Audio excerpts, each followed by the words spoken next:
Цөлжилт газрын дорой ган гачиг зэрэг нь малчдын өдөр тутмын амьдралд хамгийн их нөлөөлдөг. Тухайлх юм бол 20 гаруй жил маллаж байгаа Сэндэр COP17 хурлын үеэр малчдад тулгардаг бэрхшээл, жаргал цовлонгийн талаар хуваалцлаа. Бид сумаасаа дөрвөлээ ирсэн. Дорнод аймгийн Баян-Дуун сумын малчин Сэндэр хөдөө өсөж айлын ихнэр болсноор малчин болжээ. Тэднийх тэмээнээс бусад 600 орчим мал маллдаг.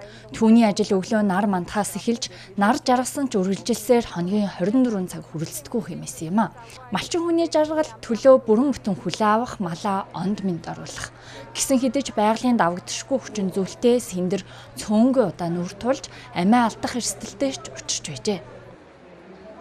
Өвлийн цагт чинь бас 100 болно, хаврын цагт чинь төөмөр ирнэ. Тэгээ бас яг ингээд маллаа алдах шиг тэр мал хот харлах шиг аимшигтэй зүйл малчин хүнд байхгүй шин. Тийм үе бас тохиож исэн. Хэцүү үе байсан. 2018 онд нэг хүүтэн бороо орсон. Би тэгэхэд яг малынхаа араас явгангүйгээд бүр осгоод бэрээд ингээд малаа хинхээ алдаад гээ өөрөө бараа осголтын байдалтай хахад манай аав ирээд намайг аварж исэн. Тэгээ хүн чи яг ингээд малынхаа араас явсаар байгаад осгоч чинээ сандгүй юм байдэ. Өмнө нь би тэгж боддог гэсэн. За ямар хөвтлээ малынхаа араас яваад тахтай гэдгээ цагаад болохоор амиа бодно штэ хүн чин гэж боддог гэсэн. Үгүй юм байдэ. Явсаар байгаад хувцс чинь ороод юу яагаад шүрмснүүд чинь датчихдаг юм байдэ. Дугуйр чадхаа байдаад бахарсараад хоодооч сөөчдөг юм байдэ. Тэгээд хүн харахаар л амьд болохоос ш хөдөлж чадахгүй, дугуйр чадахгүй тийм болчихдөг юм байдэ. Яг тийм үе надад тохиолдчихсэн.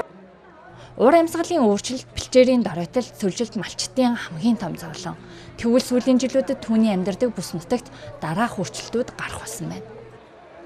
Манай нутагтад нөгөө нэг гол нуур уснууд маш их ширгэж байгаа. Тэгээд нөгөө нэг усны гачигдал маш их болж байгаа.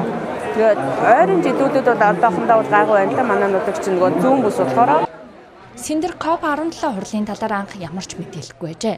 Харин хуралд оролцож өөрийн түүх туршлагаа хуваалцсанаар хурлын ач холбогдлыг илүү ойлгох болсон байна. Би чинь малчин хүн малчид ингээ бас ийм олон нийтийн арга хэмжээнд ийм олонний дотор бүр олон улсын хэмжээнд ингээд байж болдго юм байна, харддаг юм байна, үзэж чаддаг юм байна гэдгийг бас ойлгож байна. Бусдаа бас ингээд юмд оролцоосай гэдээ уриалмаар байна.